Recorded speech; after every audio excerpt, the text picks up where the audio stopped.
right, ladies and gentlemen, back for another week, another podcast session, another session, another storyline, another. So I don't know what the hell we're talking about. Anyway, all right, how's it going? How's it going? Still a crazy week out. Still kind of weird with everything in the news, but thought we'd lighten it up this week a little bit, just because, like I said, there's a continuation of crazy that's going from basically January of 2020 to about now. So I'm going to try to switch it up a little bit just to get away from the crazy for a little bit. And we're going to ask some what if questions. So try to lighten the mood, but more than likely, it probably won't lighten the mood because everything's crazy. Anyway, my point is that we'll try to switch things up a little bit and ask some what if questions. So, in light of everything going on, my friend, one question I had was, what would you do if you woke up and there were only a handful of people left on Earth? And naturally, I'm one of them. Yeah. I'm like, okay, hopefully I'm the biggest one. Because then I can kind of like, yo, don't mess around. Let's do this. But like, honestly, my first inclination is to run because people are crazy. And the last thing I want is someone thinking they can beat my ass and start chomping down on my guts. Yeah. Not like that. So it's like, I mean, it's curious. Like, how do we descend into order or disorder? Do we like thrive and start to rebuild communities, or do we go all Lord of the Flies and just end ourselves? Like, That's a good point. I never thought about that because I was thinking of it more like, okay, great, I'm going to go play video games for like 2 months straight and not do anything. With what power, though? Like, yeah, that's true. That's the problem. Like, if we're like one of 1,000 people on Earth, and like one of them knows how to work like a power center, then like, I mean, he or she gonna need help, and like that's gonna take up another 200 or 300 of us. What, the rest of us gonna play video games? Nah. Yeah. We're gonna start the farming community, and then we're gonna start the building community, the design community, the farming community. If I didn't say that, it's just, yeah. So like, yeah, man, I would love to play video games for 2 months uninterrupted. All I did was eat, sleep, shit, and play video games. That would be, whoo. That's the dream. That would be the dream. No, I think you're right, man. More like, I guess when you're talking more like a lottery ticket or something like that, I think that's what I would do. Like starting off, hey, you won like $100 million. Great. I'm just going to play video games for like a month. I don't want to do anything else. I just want to play video games and relax my brain, relax my body. Because, working in society right now, I have a corporate job and I'm freaking exhausted mentally. I mean, there's so much like, it's almost like there's stress being in a physical environment. Yes, definitely. But when you have like a project and your boss says, well, hey, this project is worth $1 million. Don't screw it up. Okay, no pressure. Yeah, none. Yeah, I'm good. Yeah. I'm gonna just magic this out now. So then it's like I'm up like, okay, great. Now how do we make this $1 million happen? It's just like, right. So there's like a lot of that type of stress when it comes to corporate. That's what kind of interesting. But anyway. Like like imagine you did win the lottery, right? Like, and you won $100 million. Would you all time? Now imagine if they said you could take 20 million now and give up the other 80 million, or you can let us pay you 10 grand a month till you die. Which would you take? I don't know. I guess it would depend on what's going on. I'm probably thinking the 20 million up front. I guess, but I guess I'd have to assess it a little bit. Or off the top of my head, I'm thinking 20 million up front. Okay. Yeah. Yeah, like I kind of think of and this is where I'm not trying to just think about this. What if I don't have a kid? But if I did have a kid and I knew that I could do 10 grand a month for like the next 60 years, like, and I could legally bequeath it to my child, then I'd be like, hell yeah, 10 grand a month. Because I don't know if you know this, but a baseball player named Bobby Bonilla is still being paid $1 million every year, I think, until 2023.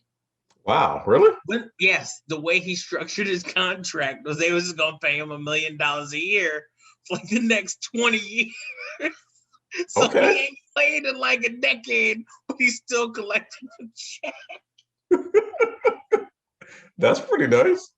It is, man. Like if you can work a deal like that, Well, you got a good point because if you look at it and break it down, like you said, on a contractual basis, and you're getting like, yeah, 6 figures, 7 figures, then yeah, you could essentially take like a block or like a couple of paychecks and basically just say, all right, hey, I'm going to invest in stock or whatever. You know what I mean? And then compound that even more. So that's a pretty good strategy, actually. Okay, I'll go with the 100,000 or whatever per week. Yeah, I like all that right, idea. all right. I mean, that's it. It all depends on like, because I mean, if it was me, like the 20 million would be more appealing because I don't make that much money. Like, but once you cross into the like a certain like financial echelon where like everything, all the basics are covered, just kind of like working stuff out at the next level, then like, yeah, 10 grand a month. For me, I'd be like 20 million. Boom, done. Give it up. Okay. What if DC movies were better than Marvel's? They freaking should be. Thank you. They Thank should be. I was so disappointed in the original. Okay, so let me break it down right quick. I got a lot to say on this subject. Trigger, trigger, trigger, You trigger, know trigger. what? I've been waiting for this. You gonna stretch before you respond? Oh yeah, we about to get to it. Now the fact, I'm about to start talking to my Stone Cold voice. Now the fact of the matter, son, is no. Now, you know what though? They should be. You take, Superman, Christopher Reeve Superman, and you take like 1989 Batman with oh my gosh, I'm forgetting Michael the Keaton. Michael Keaton. Yeah, you take 89 Batman with Michael Keaton, and then you take like even just like I mean just those two alone. I'm like, how could you not build a foundation off of those two storylines? First of all, Superman is not supposed to be a dark, broody character. That's supposed to be like light of day and just everything else. Batman is supposed to be the dark, broody character. You don't make the whole universe dark and broody. That doesn't work. I'm like, this is a basic thing. How do you not know this? So if you I'm sorry. If you take Superman like Christopher Reeve, you take Batman like Michael Keaton, and then you basically take the storyline, not make it so dark, not so moody. Basically, with all the new movies that are coming out right now, I love Wonder Woman. I love that movie. Part one, part two is a little weird, but like part one was pretty good. Outside of that, like the new stuff, and don't get me wrong, like the actors were great. All the actors did, a great job and stuff like that. But I'm just looking at the lighting and the story, and I'm just like, why did they make this like this? And you know what? They don't even have to take my word for it or your word for it, anybody else's. It's like the numbers show it. Marvel is all over the map doing, they got the number one movie of all time. DC over the last few years, I'm just like, what were they thinking when they were making this story? It's just like, and then like even the newest one, they're like, okay, we're gonna make Superman a bad guy. Really? That's the best. That's like Tony Stark, Iron Man joining Thanos. It's like, no, no, no. Just rewind. Anyway, that's just my abbreviated opinion. But go ahead. Sorry. Don't apologize. I enjoyed myself. Like, okay, the thing that DC has always had over Marvel, as you know, is familiar characters that everybody relates to or wants to. And then Marvel has always excelled at making their characters relatable. So far, as we go into this film series on both sides, the same is true. Like the better stories are coming out of the Marvel camp. And like it's dude, like the three Batman movies, like Batman Begins, The Dark Knight, and Dark Knight Rises. Dark Knight Rises, I didn't like Dark Knight Rises at all. Like, it made me mad, actually. I was like, this should have been 2 movies. Why is it one 3.5-hour poop fest? Like, honestly, I think it's the worst movie Christopher Nolan has ever made. I did not think that was possible. Now, it was still a great movie, but you want to talk about closing out that story arc? That's the way you chose? I'm thinking he was trying to get out of his deal. Like, he was just trying to nail it. Like, after you make The Dark Knight, like, I mean, Yeah. Where do you go from there? like, The Dark Knight was so good, the Oscars fought about giving an action movie an Oscar. Okay, that's how good it was. And you think about all this stuff going on with DC and how they can't put it together. Like the Snyder Cut, straight up, I saw it. Mhm. I thought it was excellent as far as cleaning up the whole Justice League story. What it's still not good at is character exposition. Have you seen it, Corey? I've seen it. Yes. Okay. All 4 hours of it. Okay. Now, just a heads up, this is a spoiler. Okay. So if you are going to, if you're going to watch the Snyder Cut, you have to skip forward about 40 seconds. But I'm telling you, spoiler alert, they bring in John Jones, the Martian Manhunter. And it was the most ham-fisted, awful exposition of a wonderful character that I've ever seen in comic book movies. And we've had a lot of awfulness in comic book movies for 50 years. So that was, it hurt me. It like hurt me. Aside from that, I liked everything else in the Snyder Cut and how they're teasing this multiverse business, which, by the way, I don't know if you've heard this, but there's a strong rumor Michael Keaton's Batman will be making an appearance in the future. Yes. Heard about that. So, I mean, they see this multiverse potential and how it can basically, unlike a reboot, it can really erase a multitude of sins, right? And they are going whole hog when they still ain't figured out how to do plot exposition for several characters of the Justice League. Like the Flash, clearly there was a rumor they're kind of making the character gay, but like, I think they're really making the character gay, which is fine, but like, maybe talk about that in this movie.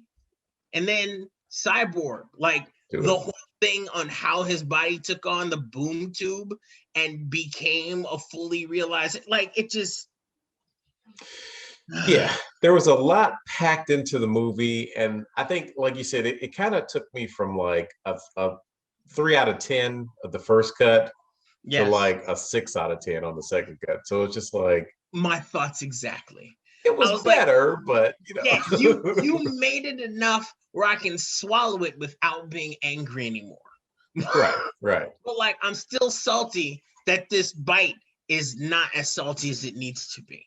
Like, this should have been, you should have done like 2-3 more movies. Then you should have kind of sideways introduced Steppenwolf into some form or fashion where he like try and make him an enemy worth defeating, right? Before you even get to Darkseid. Then you have the Justice League movie and Steppenwolf shows up. And now beating him means something. Like right now, he's just a dude that works for this guy who's really weird and out in space who subjugates universes or galaxies. And it's like, come on, y'all. You know, the worst thing that the producers and director or film producers make now, or just the teams, I guess, you know, because I've worked in Hollywood for a few years, the worst thing that you can do is not stick to the original content. That's what messes movies up. And again, you don't have to believe me. Look at your numbers.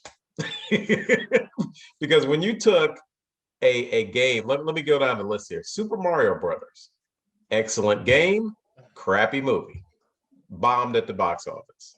Double Dragon, excellent game, bombed at the box office. Resident Evil, excellent game, bombed at the box office. When you take away the original content, like the comic book or the cartoon, whatever the original storyline is, that's what the fans want to see. They want to see the cartoon or the comic book version come to life. They don't want to see a restructured reintegration method of that. And The Walking Dead did that too. They came on, they had Carl who was one of the primary character. They killed Carl off, and everybody's just like, what was that? Like, that's one of the best characters. Why'd you kill him? He was in the comic book long term. Like, why would you do that? Well, Unbelievable. that's the problem with taking a medium you can control 100% of, the comic book depiction of it, and then trying to make some type of medium out of it. You have to contend with actors, you have to contend with scripts, you have to contend with timing, you have to contend with studio executives, you have to contend with contracts, you have to contend with this, that, and the other. Like, trying to make it all work, like, it's such a Herculean task. It's crazy. And when Marvel and Kevin Feige started doing this, like, all anyone asked was like, just don't make it hokey. Just don't make it hokey. And he didn't just not make it hokey. Like, he gave us Ant-Man made $600 million. Okay. Yeah. I thought like, Ant-Man was going to be crap. That was one of the best movies, or best out of the whole universe. Yes. It's like, he is literally, his character arc had a lot to do with like giving humanity a chance to defeat Thanos and stuff. But like, they literally made 2 movies about that guy before they even really started involving his storyline into the whole thing. That's how much they cared about the whole Thanos arc. Yeah. And that's why DC, in their impatience, will never be on their level. But if they were, there would be no Marvel. Like, you're talking about the best writers and the best stories, everyone would be like, oh, you like that Marvel stuff? Well, I guess if you really hate yourself. No, I'll be honest. I wasn't a Marvel fan at all until I started watching these movies. I knew of the characters. I knew about Captain America and Iron Man and stuff like that, but I never really got that much into Marvel. As soon as I saw Iron Man, I was just like, wow, that was pretty good. Let me go watch the next one, Yeah, see, they lucked out. That's destiny's in your favor. Like, everything I've heard about the filming of that movie is that it was 90% improv. Mm-hmm. Wow. And from there, you built the Marvel empire. And it's like, Kevin Feige, like, whatever happens, huh? That's how Friday was. It was mostly improv. Like, they weren't even going on script that much. Yes. But the difference is Friday had like a $3 million budget. This movie had like $150 million budget. Like, and at that time, it wasn't really quite understood how my cat is in the sink, and I don't know why. Got distracted. Man, he is, oh my God, please don't sniff the garbage disposal. Oh my God. Cat spin.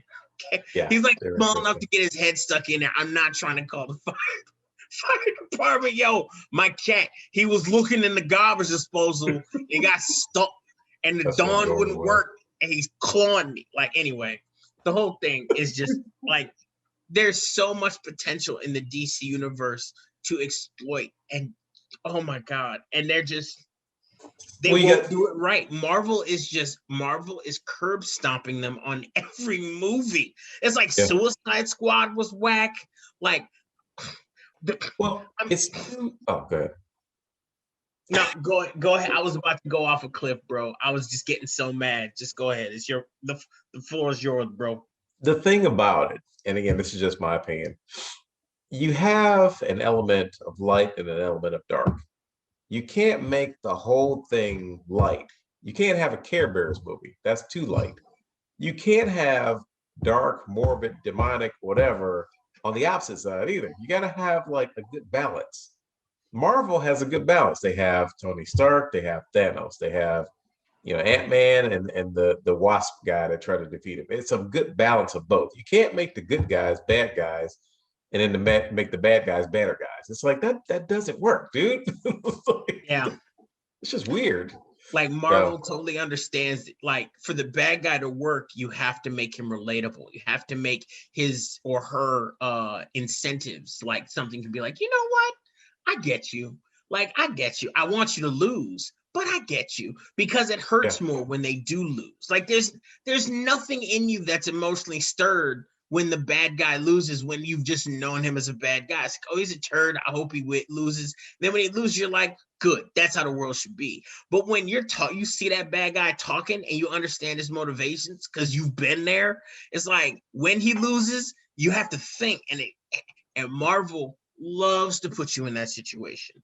Like there are authentically sympathetic characters in the entire thing. Thanos just wanted to save the universe from itself. Mm-hmm. That's all he wanted to do. It was the way he did it was fucked up. Like that's all he wanted to do. Like, Right. and you kind of that he was like, look, I'm gonna kill half your people, and I'm gonna leave you to your business. Have a good day. And it's like Right. as messed up as that is, it's like, you know what? He's kind of saving us from ourselves. Like we couldn't make this decision, and he's taking all our guilt away. Like he's taking it upon himself. Like that's kind of a selfless act. No, exactly. You know what? One of the best movies in the whole Marvel universe is to me is if I had to rank them. I mean, there's different ranks. I mean, obviously, Endgame is my favorite. You've got Black Panther, you've got Infinity War, but one of the best ones for me was Civil War because that captured a great aspect of just great acting and emotional aspect to it. I mean, when Tony found out that Winter Soldier killed his mom and dad, he was just like, okay, he kind of turned into the bad guy. But like you said, it's like at that point, if I knew somebody killed my mom and dad and he was standing there, I'd be like, okay, I see what you're going through right now. I can understand why you want to probably strangle him right now. You know, so it's kind of like you said, you can relate to the characters, even though he went kind of rogue bad guy in that situation. It's just like, yeah, no, I hope he does strangle the Winter Soldier because I was like, I'd do the same thing, you know. So okay, anyway. My girl, she won't stop interacting because she's all about the Punisher. Like the Punisher is her favorite character. Yeah, period. That was a good one. Stop. And I do not watch. Okay. She says, and I don't watch cartoons. They're not all cartoons, babe. They're not all cartoons, babe. Yeah, no, you know, I like the Punisher. Hold up. She's still talking, but she doesn't realize she's involved in a show now. So say what you're going to say. Loudly. Comics books. Yes. I'm not into comic books. I only know Punisher as the story. Yes. And that's one thing I think.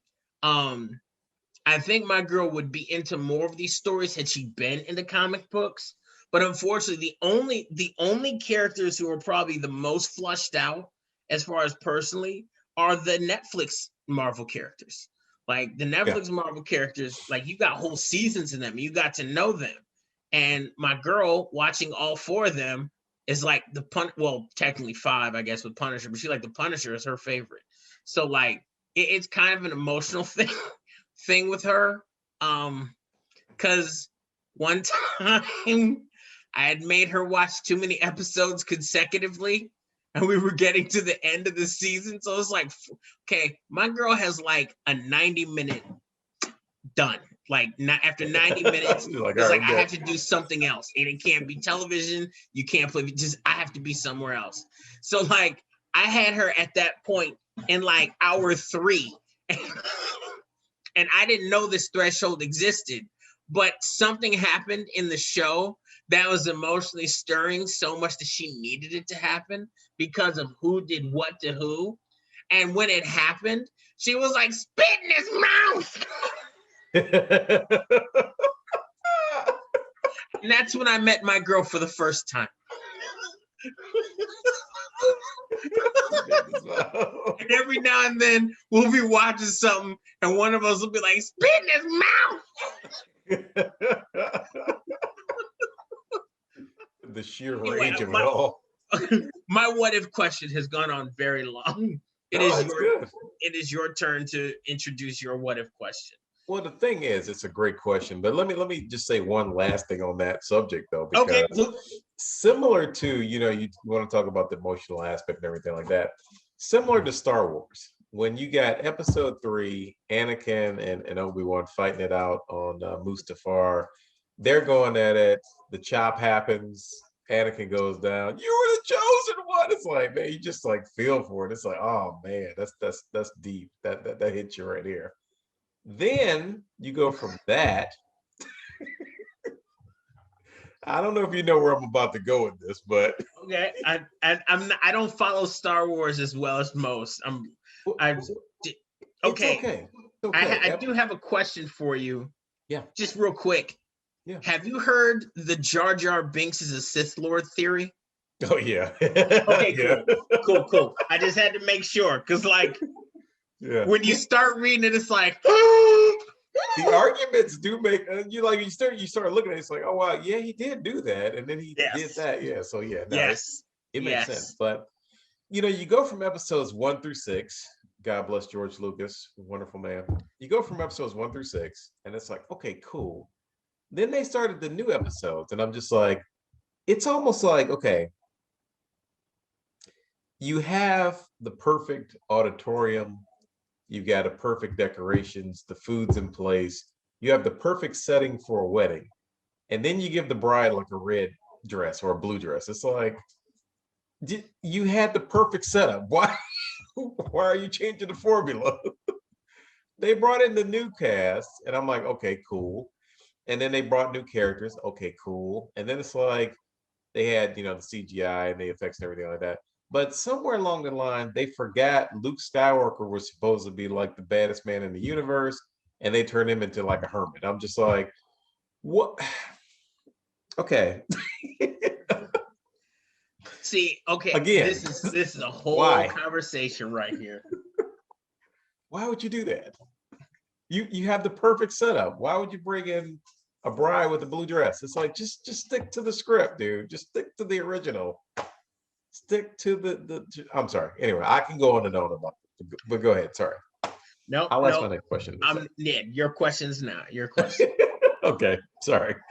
Um, this is off the subject a little bit for movies, but my next question was, what if politicians were actually good people? Because they all suck, but I mean, whatever. Dude, if politicians were good people, like, we'd live in a utopia. Like, because I mean, instead of fighting each other, we'd be like, can we scientifically derive the answer to a question of what will maximally benefit the most amount of people and then go with that answer? Like, if we could just do that, just do that. Oh, and then the second thing is, if somebody gets something wrong, don't make it political. Just be like, oh, we messed up. This looked like the data. It didn't work. Let's start over. Like, if we do those two things, like, just the way we all live would be bananas. We'd all be living like in a layer above the earth, like, but we'd all have like plantation, like clothes, not planted, plant clothes made of like earthen fibers and whatnot, and we like have our own special secondary atmosphere, like where we could see the stars, and then we could just, with like, a couple of clicks on a board, like, transport you from this Ethereum all the way back to the Earth's crust, which would also be deliriously amazing. Buildings made entirely of ivy that, like, the insects would never leave, so that they wouldn't come and mess with your stuff, because they'd just be living in the ivy, and you could live in your own space free of bugs. And like, it would be inexpensive. It'd cost you $1 a year. And then, like, you'd be fit enough to walk wherever you wanted to. And if something should so happen, there'd be a robot that would detect that you were in distress within 3 seconds and call somebody to pick you up and put you someplace where they would heal your body with herbs and spices. Like, literally, you eat some KFC and you come out of it with a bullet in your brain, fully healed. Like, this is the type of situation we could live in, Yeah, I totally agree. And that's why I look at it. I'm just like, it's so sad the way we live now because, and like, it reminds me too, like, my favorite part of these like stories that come out about politicians is like, oh, this is the perfect, man or woman. And they did this and they did that. Okay, we just found out 2 years ago they used to kill small puppies and worship fruit trees. It's just like, wait, what? Like, it's like you have this like person who they prop up, supposed to be a good person, and I don't believe in like tearing somebody down and that kind of thing, but I'm just like, then you find out they're into like not only like a couple of bad things, but they're like into like a whole array of bad things or weird stuff, and it's just like, this person used to be cool, but now all of a sudden I find out, like you said, they're killing small puppies or something weird. It's just like, what that, like, why Dude, can't people just be truthful?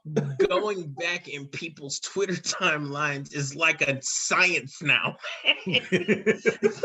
Like all the people who are like, I don't believe this. This is ridiculous. And somebody's got this you. And it's like a tweet from like 9 years ago where he was like, screw this, screw that. And Right. No, exactly. it's like it was a joke with your boys. And in that context, it was hilarious. But like now when you're trying to be senator. Hey guys, hope you enjoyed the videos. Please feel free to like and subscribe at the bottom. And please leave your comments. We want to hear from you. So give us a shout, like, subscribe, comment.